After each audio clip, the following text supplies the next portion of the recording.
بہت اہم، یعنی حدیث قدسی میں سے ایک میں پروردگار کا یہ ارشاد بھی ہے کہ سارا سال میرا بندہ دعا کرنے کے بعد یہ انتظار کرتا ہے کہ میں اس کی حاجت پوری کروں، اور یہ رمضان کی کچھ راتیں میں انتظار کرتا ہوں کہ ہے کوئی مجھ سے مانگنے والا جو مجھ سے مانگے، میں اس وقت ہر دعا کرنے والے کی ہر دعا قبول کروں گا۔ ان میں سے ایک افطار کا موقع ہے کہ جب روزے کے افطار کا وقت آتا،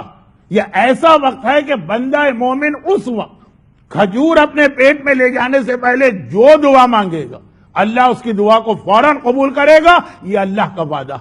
خانہ کعبہ پہ پہلی نگاہ پڑتے ہی آپ کی دعا قبول، اور افطار کے موقع پہ کھجور یعنی پورے دن کے فاقے کے بعد پہلی غذا اپنے پیٹ میں لے جانے سے پہلے جو دعا مانگیں گے، دونوں کے لیے سیم حدیث ہے،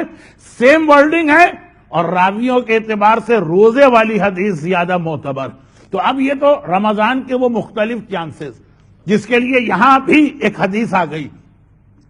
کہ کبھی ایسا ہوتا، ایک حدیث کہ اللہ تمہارے ہر پرابلم کو سالو کرنے کو تیار، لیکن جو اللہ نے اس کا طریقہ رکھا ہے، جو اس کا ٹائم رکھا ہے، وہ تم نے مس کر دیا، اور سارا سال اب تم روگے۔ رمضان اب اگلے ہی سال آئے گا، اس سے پہلے نہیں آ سکتا۔ سارا سال رونے والا،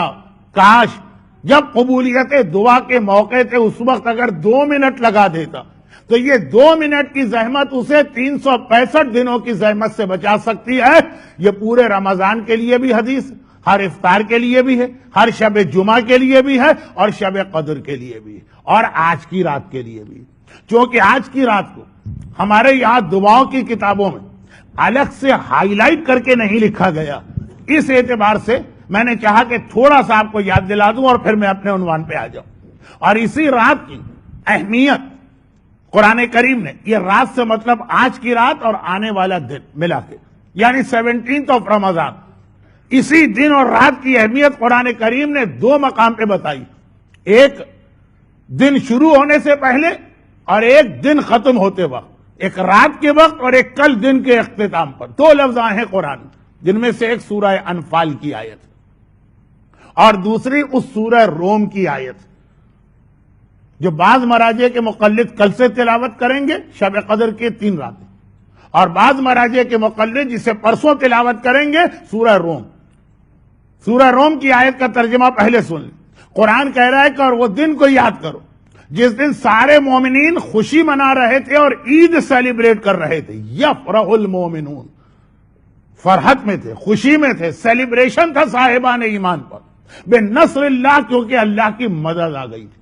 اللہ کی مدد۔ واللہ ینصر من یشاء، اور اللہ جس کی چاہتا ہے مدد کرتا ہے۔ قرآن کریم نے یہ جو ایک لفظ استعمال کیا، اور یہاں رک کر ایک جملہ اور میں کہہ دوں، رسول خدا کی 63 ایئرز کی زندگی میں اور رسالت کے 23 ایئرز میں کوئی ایسا موقع نہیں ہے جس کے لیے یہ لفظ قرآن لایا ہو کہ آج مومنوں نے خوشی منائی۔ پیغمبر کی زندگی میں صرف ایک دن ایسا تھا، 17 رمضان، تقریباً سن سیٹ کا وقت، غروب آفتاب کا، جب قرآن کہہ رہا کہ آج سارے صاحبان ایمان خوشی منا رہے تھے کیونکہ اللہ نے ان کی مدد کی تھی، اور وہ تھی جب یہ لوگ بدر کے میدان سے وکٹوریس یا فاتح بن کے واپس آ رہے تھے۔ آج کی رات وہ رات تھی کہ کل صبح جنگ بدر ہونے والی، جس کے لیے قرآن نے کہا وَلَقَدْ نَصَرَكُمُ اللَّهُ بِبَدْرٍ، اللہ نے جنگ بدر میں تمہاری مدد کی، اور اس کا نتیجہ یہ نکلا کہ کل مومنین نے عید منائی۔ مگر اس سے پہلے آج کی رات، یہ رات شب بدر، شب جنگ بدر، جس کے لیے قرآن کہہ رہا کہ یاد کرو وہ وقت استستغیثون ربکم، آج کی رات تم اپنے پروردگار کی بارگاہ میں گڑ گڑا کے دعا مانگ رہے تھے، استغاثہ کر رہے تھے، آج تمہیں اللہ کی نصرت و مدد چاہیے تھی، اور اچھا آیت پوری کر لوں، فاستجاب لکم، تو اللہ نے آج کی رات تمہارے اس استغاثے کو قبول کیا اور تمہاری دعا کو قبول کیا۔ اور بدر کی رات جو تھی، یہ وہ دعا تھی جو معصوم نے بتایا کہ دعا میں اتنی طاقت بھی ہے کہ ناممکن ممکن ہو جاتا، مردہ زندہ ہو جاتا، جو کام کسی اعتبار سے بھی پاسبل نہیں ہے، دعا میں اتنی طاقت ہے کہ وہ کام بھی ہو جاتا۔ چنانچہ اگر آپ کی زندگی میں کوئی ایسا بڑا پرابلم، کبھی ایسا بھی ہوتا ہے نا کہ آدمی نے کہا کہ بھائی مولانا آپ نے دعا بتائی، ہاں ہے، لیکن ہمارے ساتھ تو مسئلہ ہے کہ کوئی دعا ہمارے حق میں قبول ہو ہی نہیں سکتی۔ اب میں ٹائم کو بچانے کے لیے اس کی بہت زیادہ مثالیں نہیں دیتا ہوں۔ مثلا ایک میڈیکل رپورٹ آ گئی کہ یہ آدمی کینسر یا ایڈز کے آخری سٹیج میں، اور اب ظاہری اعتبار سے اس کا بچنا ناممکن ہے، نہ صرف یہ کہ مر جائے گا بلکہ 3 مہینے میں مر جائے گا۔ آپ نے کہا مولانا دعا تو آپ نے بتائی ہے لیکن اب وقت نہیں رہا، اب تو وہ منزل آ گئی ہے کہ بس مرنا ہی مرنا۔ وہی موقع ہے کہ جہاں پہ آپ آج کی رات کو استعمال کریں اور ایسی دعا مانگیں۔ اور آگے مثال دیں، میڈیکل رپورٹ آ گئی کہ اس کپل کے یہاں اولاد ہو ہی نہیں سکتی، وہ بتا رہے ہیں اپنے سارا جو کچھ بھی ان کا سلسلہ، ہو ہی نہیں سکتی، ناممکن ہے، اور پتہ چلا کہ دعا۔ اب دیکھیں اس میں اور بہت ساری باتیں آئیں گی، کچھ جوک بھی آپ کے ذہن میں آ سکتے ہیں، کچھ رسول خدا کی سیرت کے واقعات بھی آپ کے ذہن میں آئیں گے۔ میری ایک مجبوری کو خیال رکھیے، ٹائم اور ٹائم۔ تو خلاصہ یہ کہ میڈیکلی مسئلہ یہ ناممکن نظر آ رہا، بھئی یہی موقع ہے کہ جہاں پہ دعا، آج کی رات والی دعا، اس میں شب قدر میں بھی اتنی ہی طاقت ہے، لیکن آج کی رات میں اس لیے بار بار کہہ رہا ہوں کہ آج کی رات جب مسلمان بدر کے میدان میں پہنچے تھے تو جتنا بڑا کافروں کا لشکر سامنے تھا، اس کو دیکھتے ہوئے وہی کیفیت تھی کہ امپاسبل، ناممکن ہے کہ ہم جیت جائیں۔ کہاں ہم 313، کہاں وہ 1000، کہاں یہاں صرف 2 آدمیوں کے پاس گھوڑے ہیں، وہاں 100 آدمیوں کے پاس گھوڑے، کہاں یہاں 313 میں کتنے ہی بچے ہیں، کتنے ہی بوڑھے ہیں، اور کہاں وہاں 1000 میں سب کے سب سلیکٹڈ ہیں۔ خالی ایک جنگ خندق میں عمر ابن عبدود کا نام آپ نے سنا، بدر کی لڑائی میں پتہ نہیں ایسے کتنے عمر ابن عبدود کو وہ لوگ لے کے آئے ہوئے، کوئی مقابلہ ہی نہیں تھا، کوئی میچنگ ہی نہیں تھی۔ ایسا وہ بدر کا موقع کہ مسلمانوں کو ہارنا یقینی ہے، کافروں کا جیتنا یقینی ہے، وہ وہی دعا۔ چنانچہ قرآن کا تستغیثون ربکم، یہ لفظ نہ جنگ احد میں آیا ہے، نہ جنگ خندق میں آیا ہے، نہ جنگ خیبر میں آیا ہے، نہ جنگ حنین میں آیا ہے۔ جس طرح سے آج کی رات مسلمان اس لیے گڑ گڑا کے رو رہے تھے کہ یقینی طور پہ شکست تھی کل، وہ اسی نیت کے ساتھ آئے تھے کہ ہم مرنا تو ہے، ہم مر جائیں، جیتنے نہیں آئے، کامیاب ہونے نہیں آئے، لیکن دعا کی یہ طاقت کہ آج کی رات جو ناممکن نظر آ رہا، within 24 hours جب کل کی رات آئی تو قرآن نے خود رپورٹ کیا یومئذ یفرح المومنون۔ اب دیکھو صاحبان ایمان کے چہرے پہ کتنی خوشی نظر آ رہی، صاحبان ایمان کتنے مسرور ہیں، صاحبان ایمان کتنے فرحت کی عالم میں ہیں، ناممکن کام ممکن ہو گیا۔ یہ آج کی رات کی دعا کی طاقت۔ اور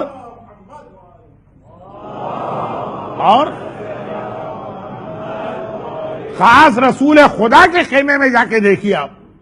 کربلا میں آقا حسین کے خیمے میں شب عاشور جائیے، وہاں ساری رات عبادت، یعنی نماز ہے، قیام ہے، قعود ہے، قرات۔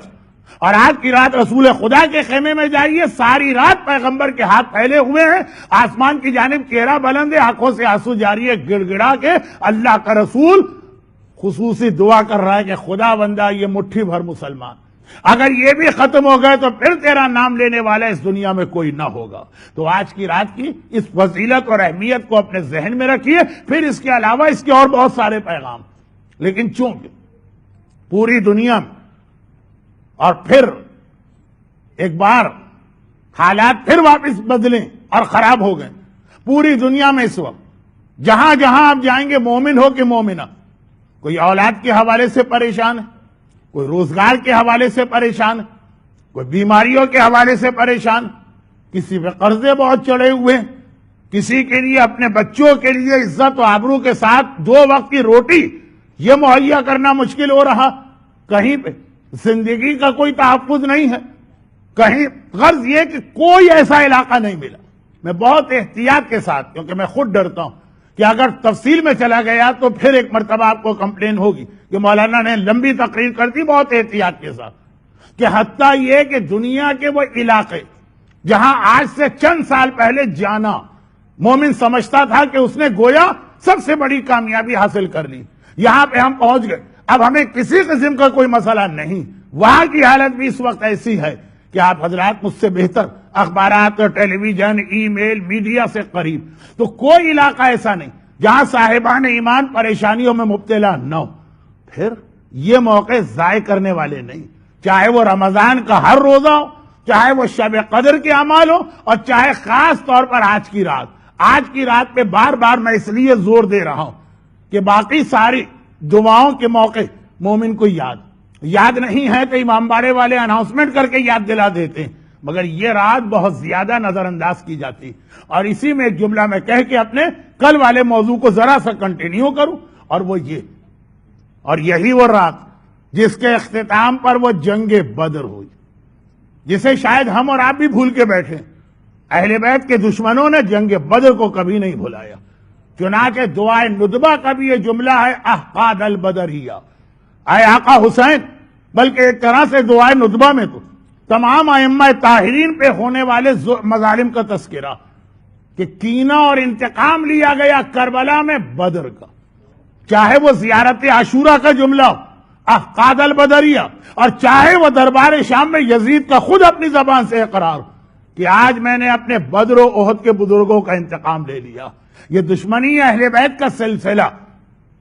جو ہمیں اتنا طاقتور نظر آیا کربلا میں،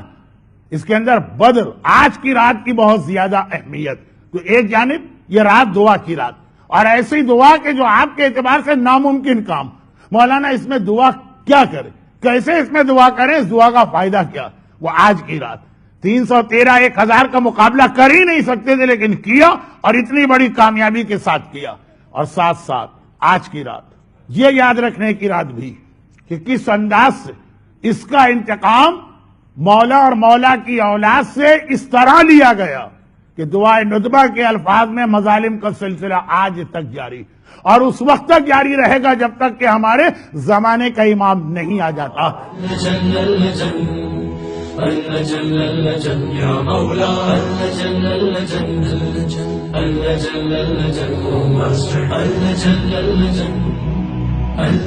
يا صاحب السماء